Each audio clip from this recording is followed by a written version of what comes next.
Part 1. You are going to hear a conversation. First, you have some time to look at questions 1 to 7.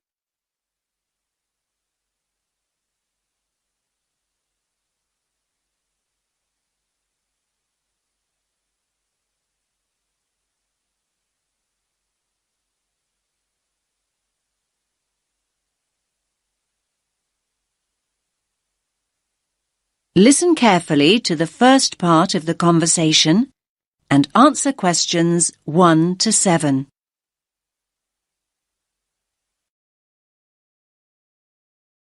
Rita speaking. What should I do for you? Oh, hi. I'd like to order some stationery. Could I know your name? Jackson Paris. Right. Can I just confirm your account number and the name of your company, Jackson? Sure. The number is 692411. 692411. Right. And you're from Rainbow Computer? No, the company is Rainbow Communications. Oh, OK. I'll just fix that on the system. Communications. And what would you like to order, Jackson? Envelopes. We need a box of A4, that is, normal size envelopes. White, yellow or manila? We'll have the plain white, please, but the ones with the little windows. OK, one box.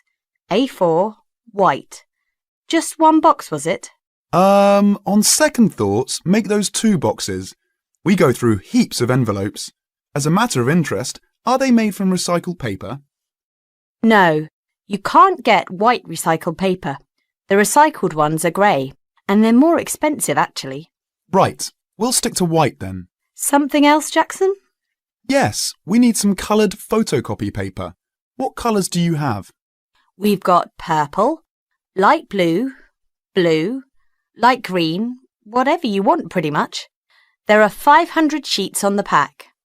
Let me see. We're going to need a lot of blue paper for our new price lists. So can you give us 10 packs, please? Make sure it's the light blue, though. 10 packs of the light blue. Anything else that we can help you with? Let me think. What else do we need? I'm sure there was something else. Pens, paper clips, fax paper, computer supplies, office furniture. Oh, yes. We need floppy disks. Do you have those nice coloured ones? Yes, but they're a bit more expensive than the black ones. That's all right. I'm not paying anyway. Right, floppy disks. What about diaries next year? We've got them in stock already, and it's a good idea to order early. No, I think we're all right for diaries, but something we do need is one of those big wall calendars. You know, one that shows the whole year at a glance. Do you stock those? We certainly do. OK, can you include a wall calendar then, with the other stuff? Just make sure it's got the whole year on the one side. Sure. Now you have some time to look at questions 8 to 10.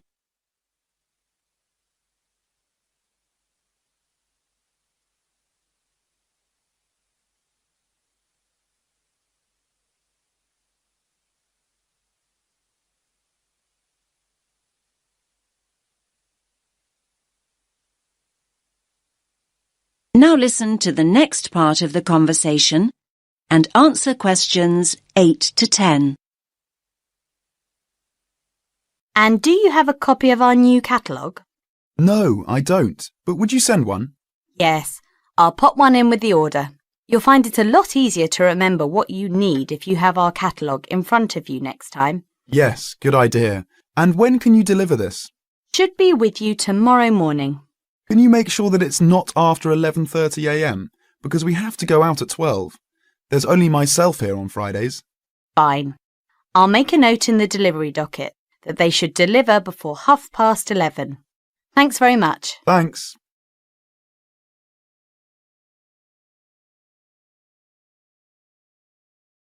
That is the end of Part 1. You now have half a minute to check your answers.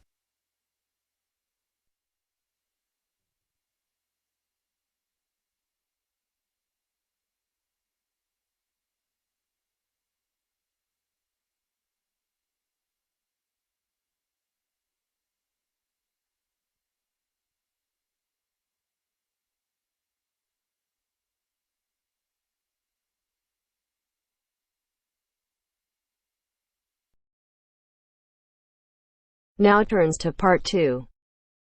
Part 2. You will hear a talk by a counsellor on plans for the development of an old industrial site. First, you have some time to look at questions 11 to 13.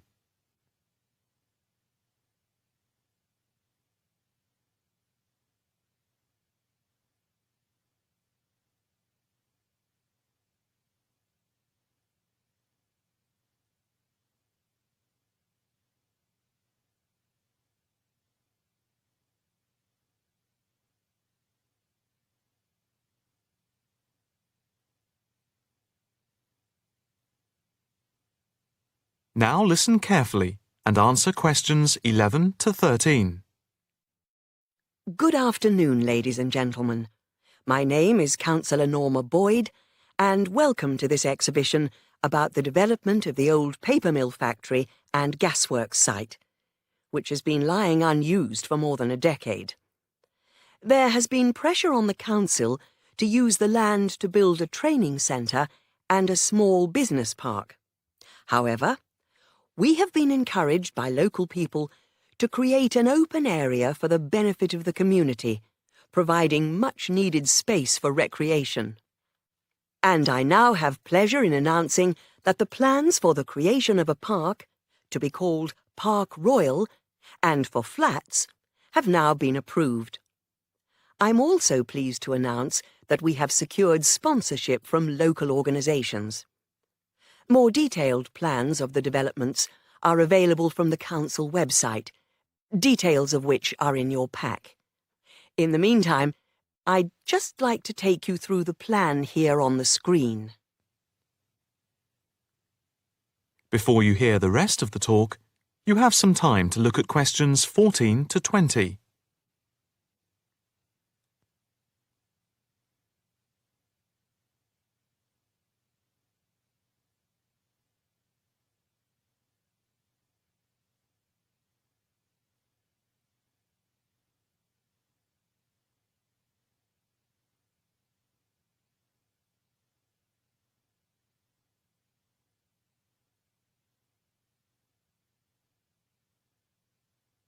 Now listen carefully and answer questions 14 to 20.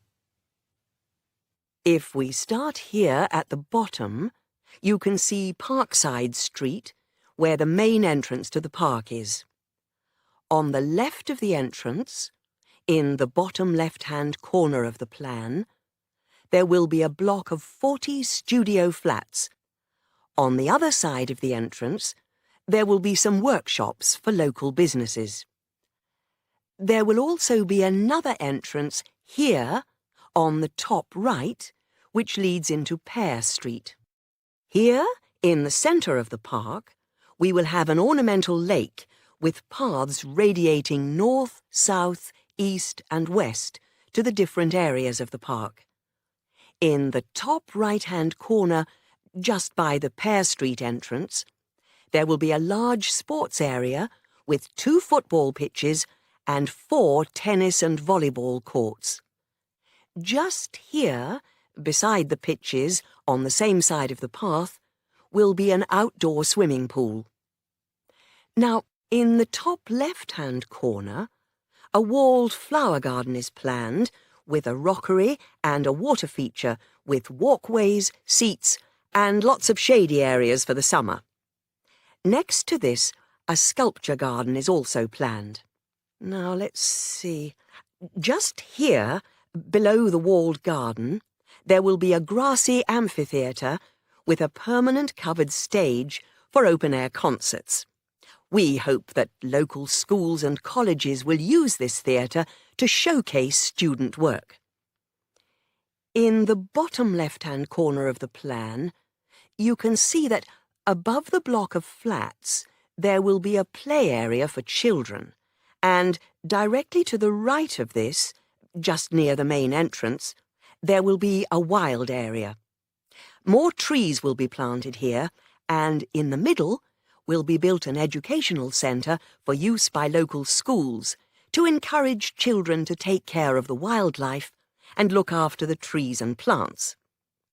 And finally, In the bottom right-hand corner of the park will be a cafe, opening on to Pear Street. And now for questions. If anyone would like to ask anything, I and my colleagues are only too happy to oblige. Yes, the lady in the front row, if I could have your... That is the end of part 2. You now have half a minute to check your answers.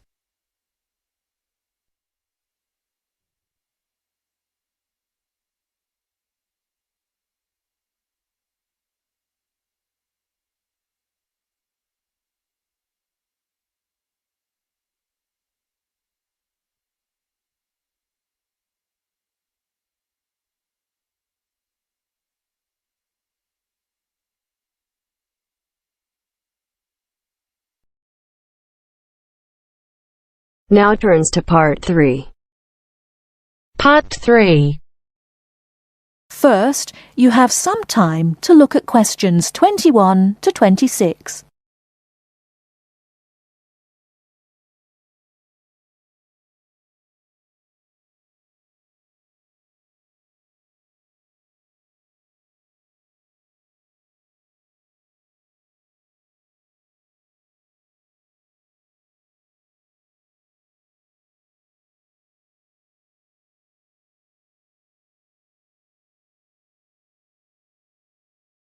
Now listen carefully and answer questions 21 to 26. Hello, my name is Emiliano. I am a student here and I'd like to rent a house for 6 months. OK, well, you've come to the right place. We specialise in short-term rental. First of all, I would like to get a few details from you. Can you give me your full name, please? Yes, it is Emiliano Nespla. And can you tell me your present address, please? Yes, it's 17 Middleway, Penrose. I'm living with a homestay family at the moment. That's great. Now, do you have any identification with you? Oh, and we will need a reference from someone who knows you here. Maybe your homestay family. Yes, okay. Here's my passport and a card from my language school. My referees can be Mrs. Alice Thompson. She's my homestay mother and she wouldn't mind, I'm sure. You can contact her at the same address as me, of course. OK. If we need to contact you, should we leave a message with your homestay? No, you can speak to me directly. My cell phone number is 021 548 3534. Great. Now, do you have a bank account? You will need to pay your rent by direct debit. You know, it will come out of your account automatically every month. Okay, I don't have my bank account details with me now, but I can get them and bring them back later today. That's fine. Now, can you tell me what kind of house you are looking for? Do you want to rent by yourself? No, I'm looking for a 3-bedroom house. I want to rent with my 2 friends. I will bring them in to see you later today. OK. And what areas are you interested in renting in?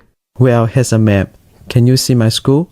I don't have a car, so I need to take some kind of public transport to school and I don't want to travel for more than 30 minutes each way. Do you think you have anything which is suitable? Yes, we do. Here is a list of available properties. I'll highlight the ones that could be of interest to you. Look at the map and go and have a look at the houses with your friends. Do you have a friend with a car? Yes, I do. Good. So go and look outside the houses. It will give you an idea of what the area is like. But remember, don't go into the garden or knock on the door. If you want to go in and have a look, let me know and we can arrange an appointment. Okay. Can you give me an idea of price? Yes. If you look at the list, you can see the weekly rent written next to the house address. Oh yes, I can see it now. Do I need to pay anything else? Yes, you need to pay a deposit which you will get back when you move out, and you have to pay a non-refundable agent fee which is equivalent to 1 week's rent. You will have to pay your bills when they come in every month too, of course. Okay, well, thank you very much for your help. What time should I come back with my friends and my bank details? How about 2:30 this afternoon? That sounds good. Thank you for your help. I'll see you later. Thanks for coming in. Goodbye.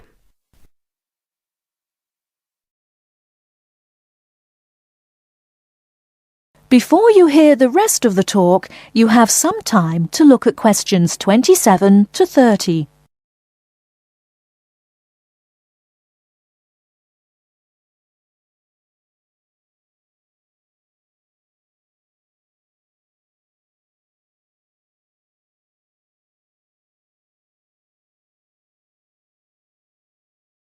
Now listen and answer questions 27 to 30.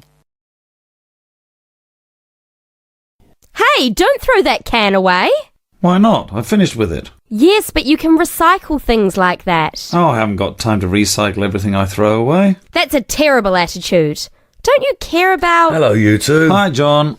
What are you arguing about? Oh, Sam says he doesn't have time to recycle. What do you think? Well, I agree that it can be difficult sometimes.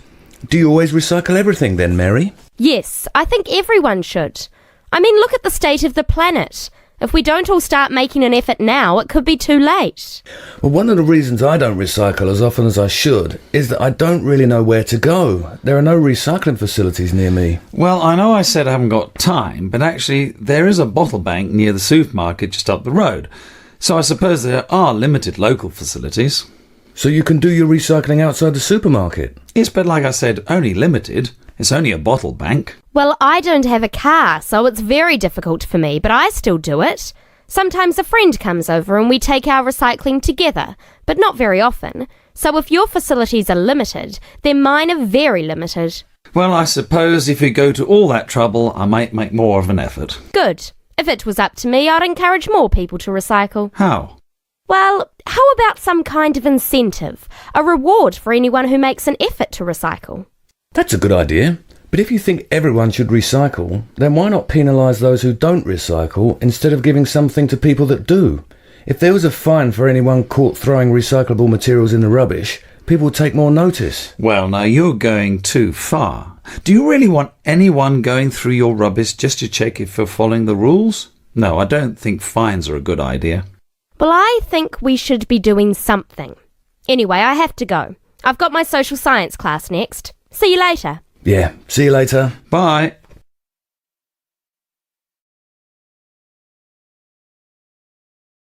That is the end of part 3. You now have half a minute to check your answers.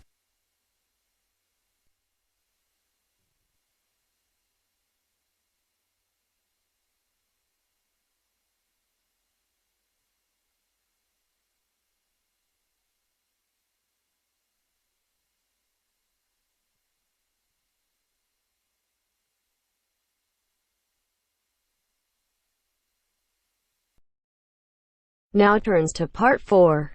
Part 4. You will hear a talk about developments in public transport in large cities. First, you have some time to look at questions 31 to 40.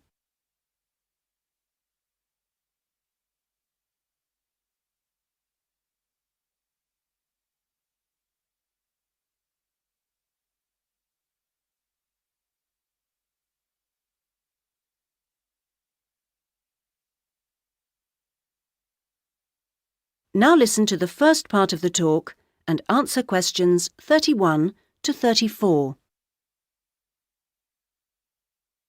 That big cities around the world are getting bigger is a clear trend. This situation is going to make the issue of transport increasingly important. Cities cannot work if their people and their visitors cannot move around. This means that public transport is vital to the success of cities. And yet, private car ownership is increasing all the time. Can these two facts be contained in the same reality? Isn't the car slowly but surely strangling the city? But we must acknowledge it does have genuine benefits. Having said that, the fact that car owners can escape to the mountains is of little relevance to the issue of daily city life, in which we need to do things like ferry heavy shopping and luggage around, something the car, of course, is invaluable for. But the so-called family car is rarely occupied by a family, just a single driver taking up a lot of road space. It's not only the car that clogs up our roads, of course. Trucks are heavy, noisy and smelly intruders.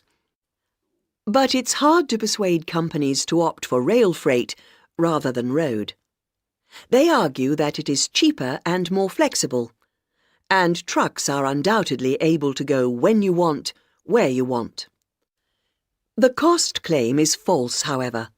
Truck companies don't hold themselves responsible for the environmental costs they incur, nor are they keen to calculate the time spent on repairs or delays. So, this is our first challenge, the sheer volume of traffic. If we compare 3 developed and urbanised countries, we can see interesting differences. The UK, for example, has just over 20 million cars, 1 for every 3 people approximately, and nearly 3 million buses and trucks. These figures sound very high, but in fact the Netherlands, although only a little over a quarter the population, has more vehicles per head of population. Meanwhile, Germany, bigger than both other countries put together, actually outstrips either in terms of vehicles per head of population. Now, there is no correlation between these figures and the percentages of journeys made on public transport. This means that the route to better public transport use is not abolishing the car, but rather making public transport better. Not surprisingly, where people can choose, they choose the thing they prefer, not the thing they don't. How do people judge public transport? Well, a major survey was carried out this year, indicating that there are many aspects, from clean interiors of buses to the proximity of routes to homes and workplaces. Fare prices is a complex issue and needs to be accounted with car costs. What people seem to find most frustrating is scheduling. If the route doesn't pass their departure point when it suits them, they'll drive instead. The issue of personal safety seems to have reduced in urgency with better lighting at stops and CCTV. Now, various measures are being taken in a number of major cities, all designed to increase the appeal of public transport and thus to persuade car users to leave their cars behind and free up the city's roads. Among these is bringing in smart cards. These are purchased in advance and mean passengers spend less time waiting to buy tickets and board buses and trains, particularly when switching across transport modes within the same journey. Another initiative is the use of computers in managing scheduling with greater efficiency. But such logistical measures are not sufficient in themselves, and indeed the benefits that they bring are often less apparent to passengers than to transport managers. From the passenger's point of view, the fact that buses are becoming more comfortable is significant, because it brings them more in line with the car. Delays and diversions are, of course, deeply irritating for passengers. Even if these can't be eliminated, ensuring that passengers have more detailed information available to them will help to reduce their sense of stress. We often associate public transport with inner-city travel, but of direct benefit to passengers are systems such as taxi sharing and dial-a-bus, which provide more flexible options for suburban journeys. And finally, nothing really significant can happen without a shift in people's mindsets.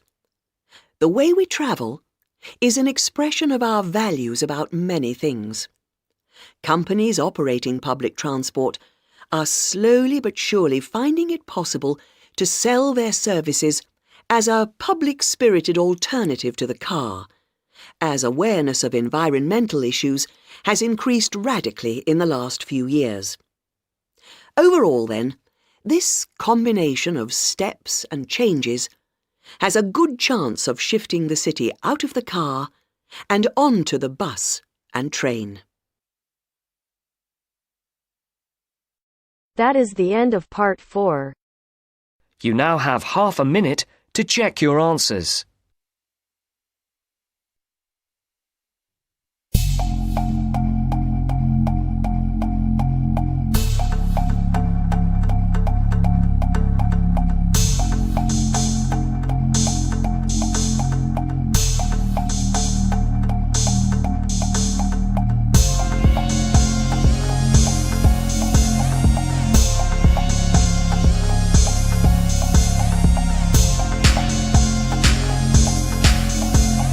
video, we will discuss about task 2 of writing module, so you get an idea how to write it.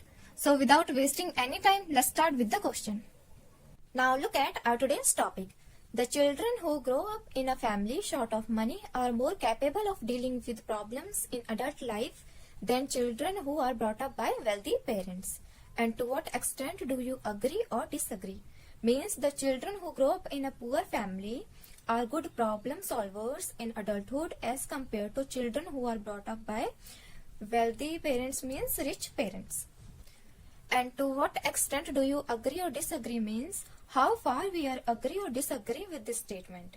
And in this essay, we will discuss that we are fully agree with this statement that youngsters from poor families are better problem solvers. And we will discuss about how adults from both families face hardships in their lives. So this is our today's topic. Now look at essay format. In this essay, we will write 4 paragraphs in total. The first one is introduction. In this paragraph, we will introduce our essay topic. And in BP1, we will discuss about adults from rich families. And in body paragraph 2, we will discuss about how youngsters from poor families face problems. And the last one is conclusion of the essay. So this is our essay format. Now we will write introduction of the essay. First, we will give general statement on the topic that it is undeniable fact that there are 2 types of masses such as affluent class and impoverished. So this is a general statement that there are 2 types of people such as rich and poor. However, young generation who spend their childhood in a deprived way are better furnished to handle various obstacles throughout their lives in contrast to rich parents' children. Means young generation who spend life in poverty are better furnished to handle problems as compared to rich parents' children. Now we will give our own opinion. I fully agree with this statement that youngsters from poor families are better problem solvers. And now we will write thesis statement. This essay will discuss about how youngsters from both families face hardships, means problems in their lives in the subsequent paragraphs. So this is our introduction of the topic. Now we will write body paragraph 1. Manifold reasons to look upon. Firstly, children who are brought up by strong financial parents do not value things, and meanwhile they adopt luxurious lifestyles. This is our first point, that rich parents' children do not value things and they adopt luxurious lifestyles. As a result, they reach to the success in their lives without facing any challenges. Hence, they get success without facing any challenges. And moreover, parents keep on spoon feeding to them as they do not have any desire to earn money because they are already born in high class families. Means because parents do spoon feeding, so youngsters don't have desire to earn money because they already have it. Now we will give our example. The best suitable example could be that in a recent newspaper article mentioned about the famous Bollywood celebrities' children and various other tycoons' children's lives. So this is our example. So this is the end of BP1. Now we will discuss body paragraph 2. On the flip side, those youngsters who are brought up in a deprived class families know the importance of family responsibilities and their ambitions towards themselves. Means youngsters from poor families know about their responsibilities and their goals. Furthermore, they are highly conscious to become strong and determination. Means they have desire to become strong and determination. And in addition to this, they want to become independent in their life and they give more priority towards their career. Means because they want to become independent, so they give more importance. Priority means more importance to their career. And lastly, they have the potential to make their own decisions and become successful. So this is our BP2. Now we will discuss conclusion of the essay. To sum up, the economic condition of the family has a profound impact on children's development. Means the financial condition of the family has an extreme impact on children's development. And it is true that Adults who belong to poor families become better version of their lives and reached at high levels of success as compared to those who belong to wealthy families. So this is the conclusion of the essay. Now we will see vocabulary. Now look at the vocabulary that we have used in this essay. Undeniable means irrefutable. Affluent means rich. Impoverished means poor. Deprived, needy. Obstacle means difficulty. Conscious, aware. Priority means more important than others. Tycoon, a wealthy or powerful person in business or industry. Profound means extreme. So this is the vocabulary of the essay. You can take screenshot if you like, and you should use these kinds of words in your essay in order to fetch high band score. So this is the end of our video. Hope you learned something. I will see you guys in the next video. If you like this video, then hit on the like button, share this video with your family and friends, and subscribe to our channel for more IELTS related videos. Thank you and all the very best for your IELTS exam.